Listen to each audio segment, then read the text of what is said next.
Ferrari cars are well known all throughout the world and are considered to have modern cars that have amazing speeds and sophisticated luxury. But what exactly is the story behind Ferrari and why is it so successful? Stay tuned and let's find out. Enzo Anselmo Giuseppe Maria Ferrari was born in Modena, Italy on February 18, 1898. His parents Alfredo Ferrari and Adalgisa Bisbini had two children together, and Enzo was Alfredo Jr.'s younger brother, also known as Dino. Alfredo Sr. established a metalworking company in the basement of his residence due to a lack of financial opportunities.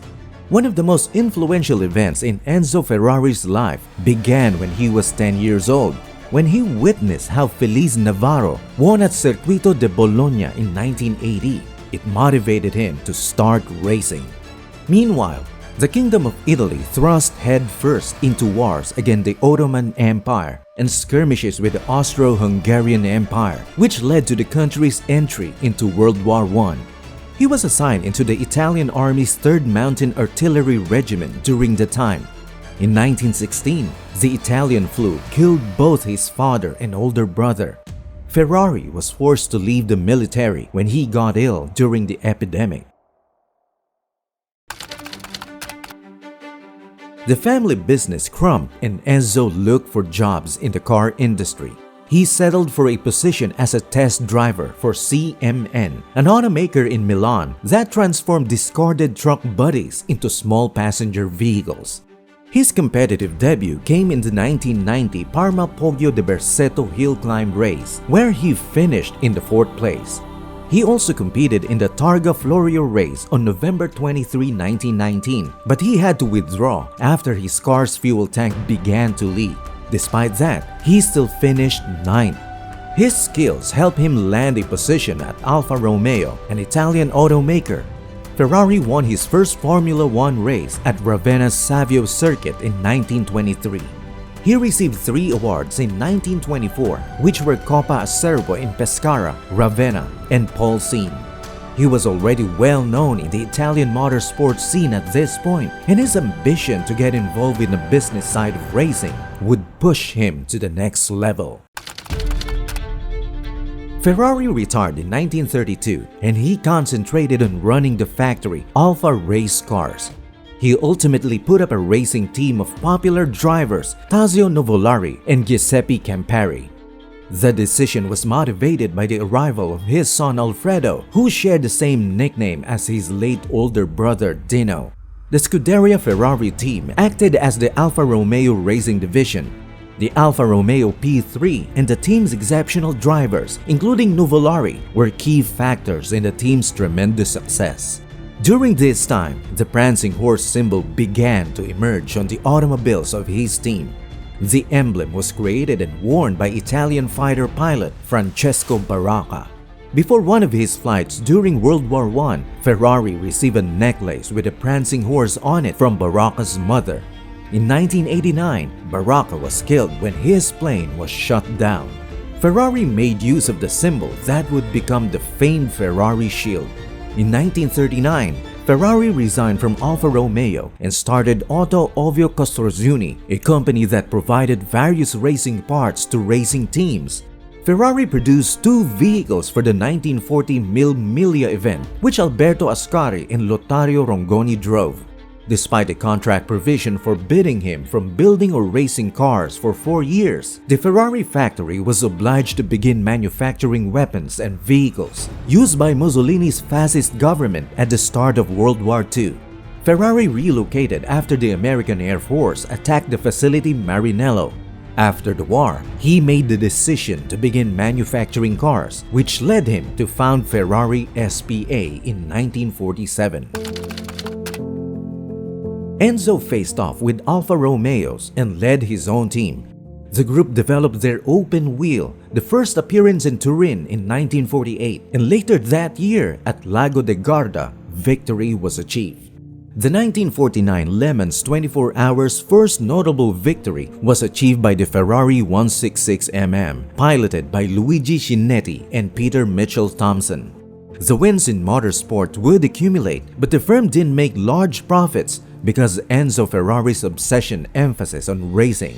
And the first Ferrari built for the general public only appeared in 1958 with the Ferrari 250. GT is a grand tourer with a V12 engine.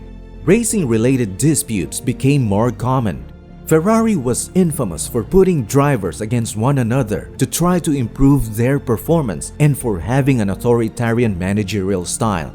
The psychological burden on Ferrari's drivers, according to some critics, was intentionally enhanced to encourage rivalries between drivers. Ferrari driver Tony Brooks quote, he thought that psychological pressure would produce better results for the drivers. 8 Ferrari race car drivers died between 1955 and 1971. Ferrari was compared to the gold Saturn who devoured his own sons, according to the Vatican newspaper L'Osservatore Romano. Fiat's involvement was necessary for new models to leave the factory. Following were profitable successes with the likes, followed closely by the 328 and 365 Daytona of the 308 GTB GTS. The legend of the Ferrari V12 and V8 engines began at this time because of tremendous performance in an oil crisis in the 1970s. When the engines were first folded into sales, the drivers of such Ferraris felt a sensation of speed. However, they were still seen as a mediocre Italian car brand, and the wealthy still aimed for Aston Martins, Lamborghinis, and Jaguars.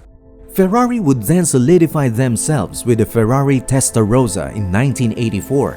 Its elegant fighter jet-inspired design, alongside its strong V12 engine, became the best-selling Ferrari of the 20th century until the release of the even more outlandish F40. Following its appearance in the television series Miami Vice, starring Don Johnson and Philip Michael Thomas, the brand image of Ferrari exploded overnight. Ferrari passed away at 90 years old in Maranello on August 14, 1988. The 90s would continue to see excellent Ferrari driving machines such as the Ferrari F50, the 355, and the 575. Ferrari unveiled and referred to its 2002 to 2004 model, the Enzo, named after the company's founder Enzo Ferrari. It was initially planned to be known as the F60 as a continuation of the F40 and F50. But Ferrari was so happy with the end product of the design and engineering process that they decided to call it the Enzo as the greatest honor. The FCA group, formed by the union of the automobile producers Fiat and Chrysler, declared the division of its luxury brand Ferrari on October 29, 2014. The goal was to show Ferrari as a standalone company with a 2015 IPO to sell 10% of the company after the market closed on October 20, 2015. Ferrari's initial public offering was officially priced at $52 per share. After several years, Ferrari was finally free of Fiat, making a long history of intimate collaboration ending. Scuderia Ferrari continued to get praise for their efforts throughout this period. The team from Formula One, presenting Michael Schumacher, is renowned for being one of the best racing car drivers of all time. With several Formula One championships, it maintains its position at the forefront of F1 racing technology. The era of electric cars is here, and Ferrari is not exempt. There will be 40 different models available from Ferrari. By the end of 2026, there will be 60 electric vehicles and 60 internal combustion engine variants. The remaining 60% of electrified automobiles will consist of fully electric and some hybrid versions. The ratio of these cars will shift by the end of 2030, when the complete Ferrari portfolio will be made up of 40% hybrid models, 40% totally electric models, and 20% ICE models, comparable to the contemporary fully hybrid vehicles like the 296 GTB-F and SF90. The racing arm of Ferrari will provide technologies for the upcoming hybrid automobiles. The future looks bright for Ferrari, and we surely can't wait what else they have up their sleeves. And before we end this video, we'd like to leave you with this quote. no one remembers who took second place, and that will never be me, Enzo Ferrari.